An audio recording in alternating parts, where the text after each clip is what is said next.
காலை நேர பிரதான செய்திகளின் ஊடாக நர்மதா சிறில் முதலில் தலைப்பு செய்திகள். தேங்காய் விலையில் ஏற்பட்டுள்ள மாற்றம், வாகன இலக்க தகடுகளில் ஏற்பட்ட மாற்றம் வெளியானது காரணம்.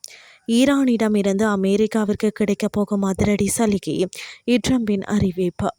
இனி விரிவான செய்திகள்.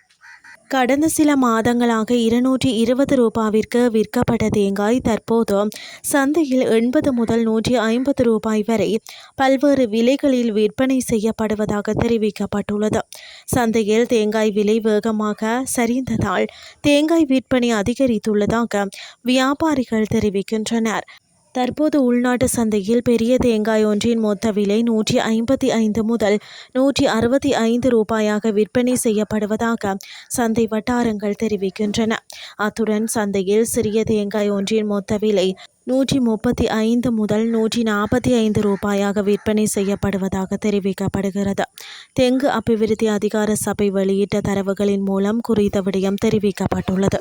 இதேவேளை யாழ்ப்பாணத்தில் பல பகுதிகளில் தேங்காய் விலையில் வீழ்ச்சி ஏற்பட்டுள்ளதாக நுகர்வோர் குறிப்பிடுகின்றனர்.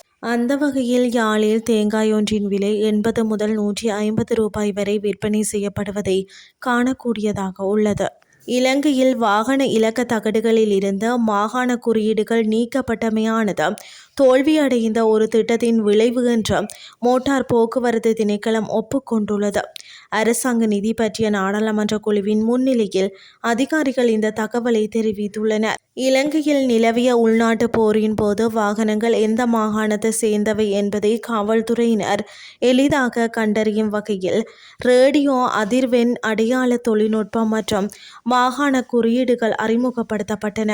இருப்பினும் இந்த தொழில்நுட்பத்தை வாசிப்பதற்கு தேவையான உபகரணங்கள் காவல்துறையினரிடம் இல்லாத காரணத்தினால் இத்திட்டம் எதிர்பார்த்த பலனை அளிக்கவில்லை.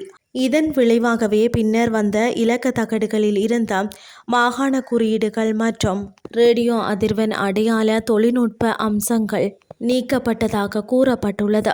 சிலர் விசேட இலக்க தகடுகளுக்காக அதிக பணம் செலுத்தி வந்தமையும் இந்த முறையில் மாற்றங்களை கொண்டு வருவதற்கு மற்றொரு காரணமாக அமைந்ததாக அதிகாரிகள் குறிப்பிட்டுள்ளனர்.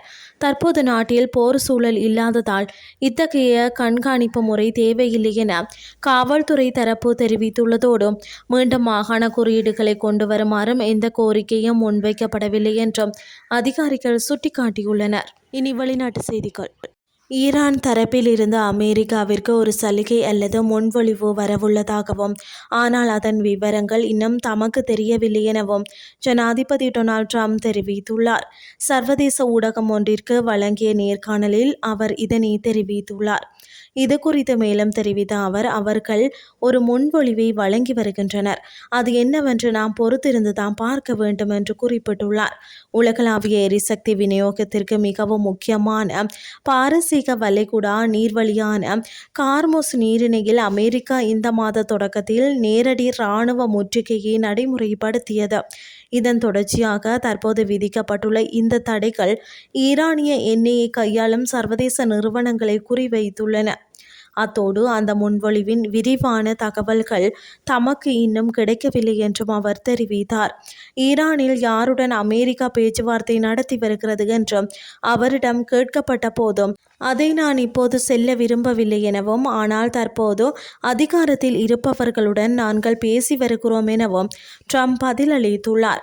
இருப்பினும் முன்னதாக ஈரானிய தலைமைக்குள் நிலவு நிச்சயமற்ற தன்மை பேச்சுவார்த்தைகளில் சிக்கல்களை உருவாக்குவதாக அவர் சுட்டிக்காட்டியிருந்தமை குறிப்பிடத்தக்கது. இத்துடன் செய்திகள் யாவும் நிறைவடைகின்றது. அடுத்த இரவு 8:30 எதிர்பாருங்கள். நன்றி.